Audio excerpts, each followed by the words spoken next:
வாமா சக்தி, உள்ள வா. இதாமா உன்னோட ரூம், போய் பாரு.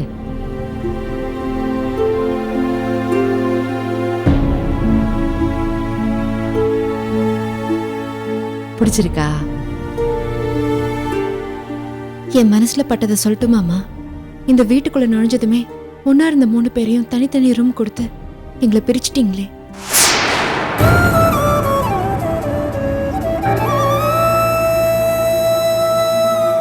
உங்க நோக்கத்துல தப்பு இல்லம்மா. எல்லாரும் ஃப்ரீயா இருக்கணும்னு நினைச்சிருக்கீங்க. ஆனா பிரைவசியை விட குடும்பத்துல நெருக்கம் தாமா முக்கியம். நாங்க இருந்தது ரொம்ப சின்ன வீட்டுல தான். ஆனா மனசு அளவுல ரொம்ப நெருக்கமா இருந்ததுக்கும் அந்த வீடு ஒரு முக்கியமான காரணம். எல்லாரும் ஒன்னா ஹால்ல தான் உட்காந்து சாப்பிடுவோம், அங்கதான் படுத்து தூங்குவோம். எங்க சந்தோஷம், கோவம், அழுக எல்லாத்தையுமே அந்த ஹால்ல தான் பரிமாறிப்போம். எங்களுக்குள்ள சின்ன சின்ன சண்டைங்க வரும். கொஞ்ச நேரத்திலேயே ஒருத்தர் பார்க்கணுங்கிறதுக்காக உடனே சமாதானம் ஆயிடுவோம். எல்லா நேரத்திலையும் எங்களை ஒன்னா வச்சிருந்தது அந்த வீடுதாம்மா.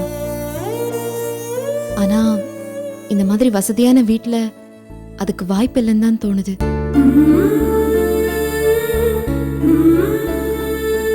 நான் செஞ்சது எவ்வளவு பெரிய தப்புன்னு இப்பதான் சக்தி எனக்கு புரியுது.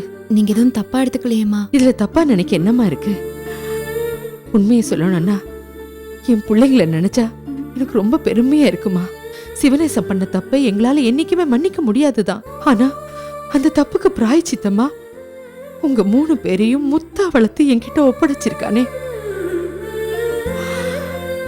நான் மனப்பூர்வமா சொல்றேம்மா, எங்க கிட்ட வளர்ந்திருந்தா கூட நீங்க இந்த அளவுக்கு ஒட்டுதலா பாசமா வளர்ந்திருப்பீங்களான்றது சந்தேகம்தாம்மா. அப்பாவை பத்தி நீங்க நல்லா புரிஞ்சுக்கிட்டீங்கம்மா. ஆனா இவர் இன்னும் அப்பா மேல கோவமா தான் இருக்காரு. வந்த நாளே அவரை தூக்கி எறின்னு சொல்றாரு. அவரை பத்தின நினைப்பே இருக்க கூடாதுங்கிறாரு. அப்பா விஷயத்துல அவர் நடந்துக்கிற விதத்தை பார்த்தா ரொம்ப கவலையா இருக்குமா. மேலோட்டமா பார்த்தா இவர் செய்யறது எல்லாமே தப்பா தாமா தெரியும். கோபத்தாலையும் அவசரத்தாலையும் கெட்ட பேர் வாங்கிக்கிறது தாமா இவரோட பிரச்சனையே. அவரை முழுசா புரிஞ்சு வச்சிருக்கிறது நான் மட்டும் தாம்மா. உங்க 3 பேரையும் தொலைச்சிட்டு நான் தவிச்ச தவிப்புக்கும் அழுத அழுகைக்கும் இவர் மட்டும் தாமா ஒரே சாட்சியா இருந்திருக்காரு. இவரோட ஆதரவும் துணையும் இல்லாம போயிருந்தா நான் என்னைக்கோ போய் சேர்ந்திருப்பேம்மா. உங்களை தொலைச்ச நாள்ல இருந்து என் முகத்துல சிரிப்புங்கிறது செத்து போச்சுமா. இத்தனை வருஷ காலத்துல இவர்கிட்ட சந்தோஷமா ஒரு வார்த்தை கூட பேசினது இல்லம்மா. சாவு வீட்டுல மனுஷங்க எப்படி இருப்பாங்களோ அந்த மாதிரிதான் எங்களோட ஒவ்வொரு பொழுதும் அழுகையும் புலம்பலுமாவே கழியும். எல்லா சமயத்திலையும் இவர்தான் ஆறுதல் சொல்லி தைரியம் கொடுப்பாரு. பிள்ளைங்க கிடைச்சிட்டு வாங்கங்கிற நம்பிக்கையை நான் இழக்காம இருந்ததுக்கு இவர்தாம்மா காரணம். பிள்ளைங்களுக்காக அந்த கோயிலுக்கு போய் வேண்டிக்கலாங்க, இந்த ஜோசியரை போய் பார்க்கலாங்கன்னு நான் அவரை எவ்வளவோ தொல்லை பண்ணியிருக்கேன். ஆனா அதுக்காக இவர் என்கிட்ட ஒரு தடவை கூட சலிச்சுக்கிட்டதே இல்லை. இப்ப எதுக்கு எடுத்தாலும் கோவப்படுறவரு தான் அந்த விஷயத்துல ரொம்ப பொறுமையா நடந்துக்கிட்டாரு. நானாவது வீடே கதின்னு இருந்துடுவேன். ஆனா அவருக்கு தோட்டம், வியாபாரம், ஊர் பிரச்சனைன்னு 1000 பிரச்சனை இருக்கும். அப்படி அலைஞ்சுகிட்டு இருக்கிறவருக்கு வீடு தானமா நிம்மதியும் சந்தோஷத்தையும் கொடுக்கணும். ஒரு சராசரி மனைவியோட கடமையே நான் என்னைக்குமே அவருக்கு செஞ்சது இல்லம்மா. வீட்டுக்கு வந்த உடனே பிள்ளைங்களை பத்தி ஏதாவது தெரிஞ்சுதான்னு கேட்பேன். அவருக்கு என்ன பிரச்சனை இருந்தாலும் அதை என்கிட்ட காட்டிக்கிட்டதே இல்லம்மா. இவ்ளோ ஏமா எப்ப பார்த்தாலும் அழுது புலம்பிக்கிட்டு இருக்கிற பொண்டாட்டி கூட எந்த புருஷனால தாமா நிம்மதியா வாழ முடியும்? இவர் நினைச்சிருந்தா என்னை விட்டு தொலைச்சிட்டு இன்னொரு பொண்டாட்டியோட வாழ்ந்திருக்கலாம். ஆனா அவர் அப்படி பண்ணலம்மா.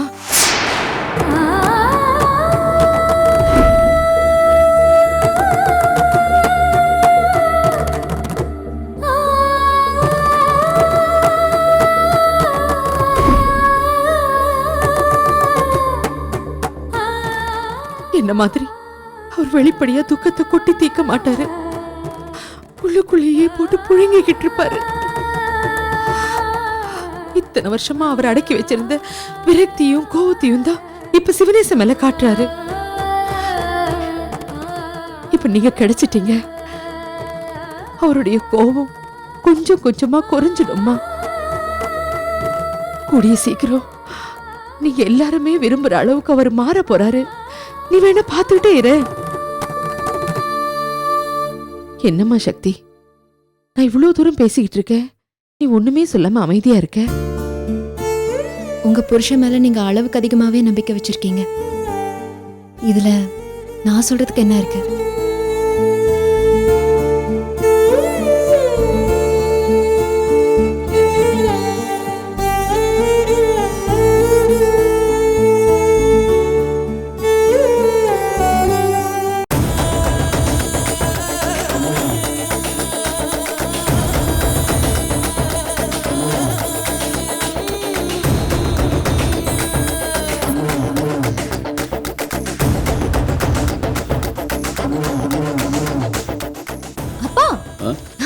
எப்பப்பா வந்தீங்க? அக்கா தம்பி தங்கச்சி எல்லாம் வீட்டுக்கு வந்துட்டாங்கல்ல? வீட்டுக்கு வந்துட்டாங்கம்மா. இந்தாங்க. ஏன் இத்தனை வருஷம் போராட்டம் இப்போதாம்மா நல்லபடியாக முடிஞ்சுது. ரொம்ப நாளைக்கு அப்புறம் இப்போதாம்மா சந்தோஷமா இருக்கேன்.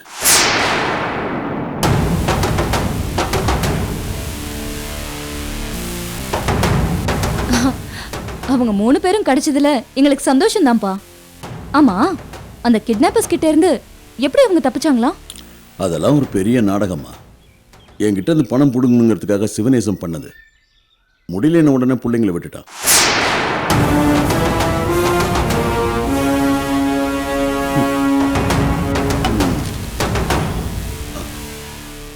கவிதா, இதுல 2 லட்சம் ரூபாய் பணம் இருக்கு, செலவுக்கு வச்சுக்க. ஏங்க இப்படி மொத்தமா தர்றீங்க? 4-5 நாள்ல நான் பிள்ளைங்களை கூட்டிகிட்டு மார்த்தாண்டம் போலான்னு இருக்கேன். திரும்ப இங்க வரத்துக்கு எவ்வளவு நாள் ஆகும்னு தெரியல கவிதா. ஏங்க அவங்க 3 பேரும் இங்கே தான் படிக்கிறாங்க, வேலை செய்யறாங்கன்னு சொன்னீங்க. அதெல்லாம் விட்டுட்டு எப்படி கூட்டிட்டு போவீங்க? ஊருக்கு போய் ஏதாவது ஏற்பாடு பண்ணிக்கிறோமா? நாங்க இங்கே இருந்தா சிவனேசனால ஏதாவது பிரச்சனை வந்துகிட்டே தான் இருக்கும். அதுக்கு இல்லப்பா, ஆனா நீங்க சென்னையில இருந்த வரைக்கும் அப்பப்போ உங்களை பார்க்க முடிஞ்சது. இப்ப நீங்க ஊருக்கு போயிட்டா உங்களை நான் ரொம்ப மிஸ் பண்ணுவேன்ப்பா. ஆமாங்க, பிரியாவுக்கும் உடம்பு சரியில்லை. திடீர்னு ஏதாவது பிரச்சனைனா நான் எங்க போய் நிப்பேன்? யார்கிட்ட போய் உதவி கேட்பேன்? அந்த மாதிரி சமயத்துல எனக்கு ஒரு ஃபோன் பண்ணுமா, நான் ஏதாவது காரணத்தை சொல்லிட்டு வந்துடுறேன். ஆனா சென்னையில் இருக்கிறதுக்கு வாய்ப்பே இல்லம்மா. உங்களுக்கு விருப்பம் இல்லைன்னு சொல்லுங்க. என் மேல அக்கறை இருந்தா அதுக்கு ஏதாவது வழி தேடுவீங்க. இப்படி தப்பிச்சு ஓட மாட்டீங்க. என் சூழ்நிலையை புரிஞ்சுக்க கவிதா. சிவனேசன் தான் உலகம்னு என் பிள்ளைங்க நம்பிக்கிட்டு இருக்காங்க. அவன் பக்கத்திலே இருந்தா அவனை பார்க்கணும் பேசணும்னு அவங்களுக்கு தோணிக்கிட்டே இருக்கும்.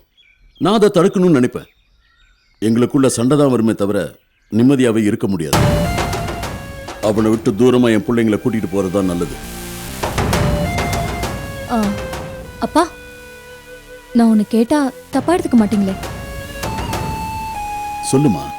உண்மையிலேயே அவங்க 3 பேருக்கும் உங்க மேல பாசம் இருந்தா எப்படிப்பா அந்த ஆளை பார்க்க போவாங்க?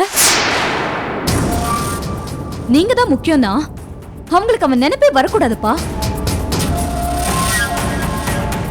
அவங்களுக்கு அவன் தான் முக்கியம்னா நீங்க அவங்கள மார்த்தாண்டம் கூட்டிட்டு போனாலும் நோ யூஸ். அங்க இருந்து அவங்க கிளம்பி வரதுக்கு எவ்வளவு நேரம் ஆகும்?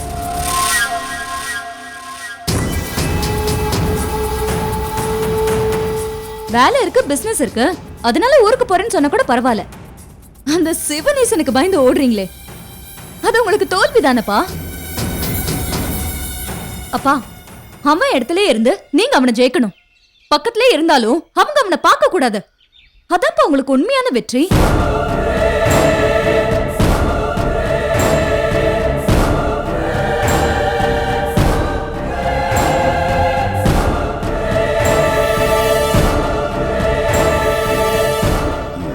நீ சொல்றதும் சரிதாம்மா. நான் ஊருக்கு போல, இங்கேயே இருக்கிறேன். இப்போ உனக்கு சந்தோஷம் தானே கவிதா? அப்ப நான் கிளம்புறேன். சரிங்க, வரேம்மா. அப்பா, போறப்போ டிஸ்டர்ப் பண்றேன்னு நினைக்காதீங்க. எனக்கு அக்கா தம்பி தங்கச்சி எல்லாம் பார்க்கணும், அவங்க கூட பேசணும்னு ரொம்ப ஆசையா இருக்குப்பா. அப்பா, என்னையும் உங்களோட கூட்டிட்டு போங்கப்பா. அது எப்படிமா முடியும்? இல்லப்பா, என்ன உங்க சொந்த பொண்ணுன்னு சொல்ல வேண்டாம், உங்க ஃப்ரெண்டோட பொண்ணுன்னு சொல்லுங்க, அது போதும். ப்ளீஸ்ப்பா, என்ன கூட்டு போங்கப்பா. இல்லம்மா, அது சரியா வராது. இந்த மாதிரி விபரீத ஆசையெல்லாம் உனக்கு வேண்டாம். அது நம்ம குடும்பத்துக்கு நல்லதில்லை. சரியா? வரேன்.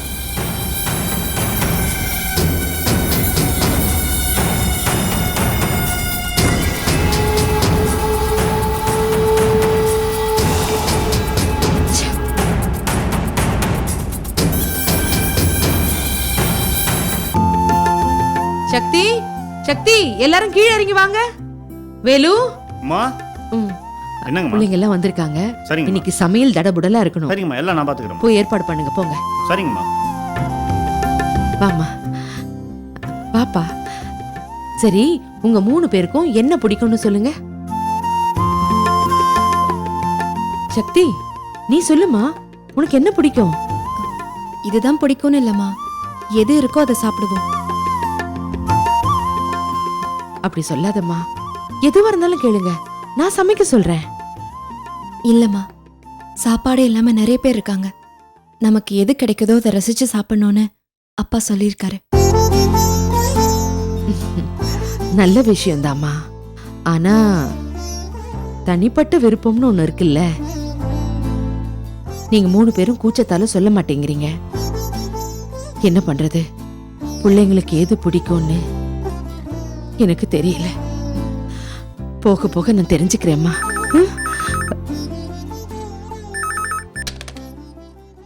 ஹலோ, இது தட்சிணாமூர்த்தி சார் வீடு தானே? ஆமாங்க. நீங்க யார் பேசுறீங்க? பேசுறது அவரோட வைஃப் வள்ளி தானே? ஆமாங்க. நீங்க யாரு? அது உங்களுக்கு அவசியம் இல்ல. உங்க புருஷனுக்கு இன்னொரு குடும்பம் இருக்கு. அவரோட 2வது மனைவிக்கு ஒரு பொண்ணு இருக்கா. அடச்சி, நிறுத்து. உன் வாயில நெருப்பள்ளி கொட்ட. யார பத்தி என்ன வார்த்தை பேசுற? என் புருஷன் ராமச்சந்திரன் டி. என்ன தவிர எந்த பொம்பளையும் ஏறு எடுத்து பார்க்க மாட்டாரு. அவரை பத்தி தப்பா பேசினா நீ விளங்கவே மாட்ட. நான் சொல்றத கொஞ்சம் பொறுமை. வாய மூடு. ஒரு குடும்பம் நல்லா இருந்தா உங்கள மாதிரி ஆளுங்களுக்கு பொறுக்கவே பொறுக்காதா? எல்லாத்தையும் பொல்லாத்தையும் சொல்லி நாசம் பண்ணிடுவீங்களே. ஏய், எத்தனை பேர் இந்த மாதிரி கிளம்பி இருக்கீங்க? இத பாருங்கம்மா, நான் சொல்றத கேட்டு அதுக்கப்புறமா நீங்க பேசுங்க. வாய மூடு. நீ சொல்றத நான் எதுக்கடி கேட்கணும்? மரியாதை இதோட நிறுத்திக்க. போன்ல பேசுறதுனால நீ தப்பிச்ச. நேர்ல மட்டும் மாட்டி இருந்த உன் வாயை கிழிச்சிருப்பேன். வேடி போன. ஹலோ,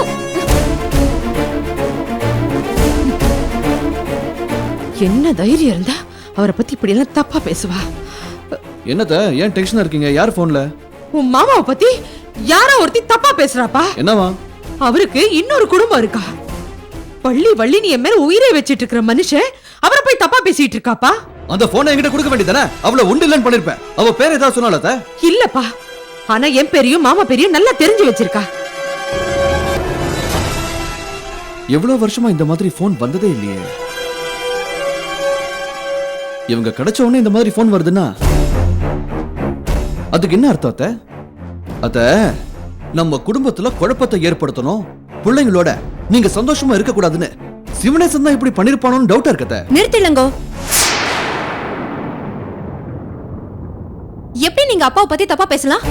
சொல்லுங்க, எப்படி பேசலாம்? அவரை பத்தி என்ன தெரியும் உங்களுக்கு? இப்படிலாம் கீழ்த்தரமான எண்ணமே அவருக்கு கிடையாது. விஷயம் தெரிஞ்சதுக்கு அப்புறம் எங்களை பெத்தவங்க கிட்ட ஒப்படைக்கணும்னு அவர் எப்படிலாம் துடிச்சார் தெரியுமா? இப்படி எல்லாம் போன் பண்ணி குழப்ப வேண்டாம். போகாதன்னு ஒரு வார்த்தை சொல்லியிருந்தா போதும், எங்க முடிவே மாறி இருக்கும்.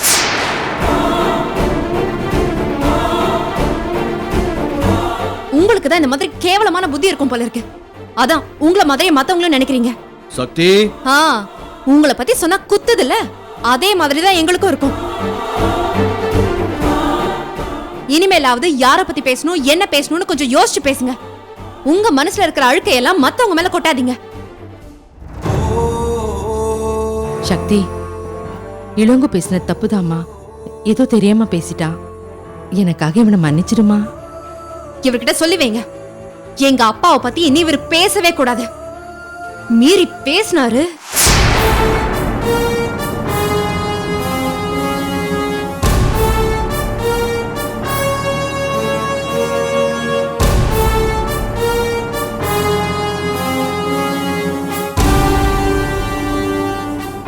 என்னடா இது? அத்த நான் சரிடா, நீ கிளம்பு. ஓ,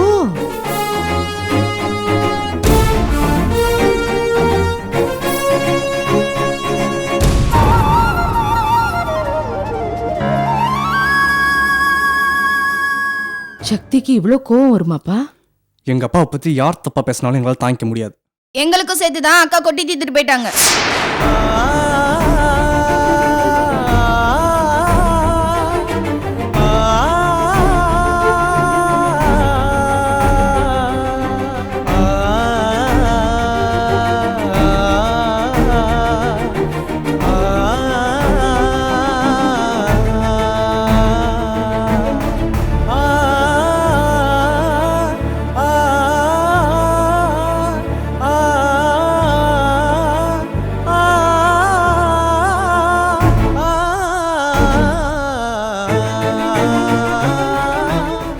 இப்ப நான் பேசுறது அம்மாக்காகவோ இல்ல உனக்காகவோ இல்ல, எனக்காக. ஒரு வப்பாட்டியோட பொண்ணுங்கிற அடையாளத்தோட இனிமே என்னால வாழ முடியாது.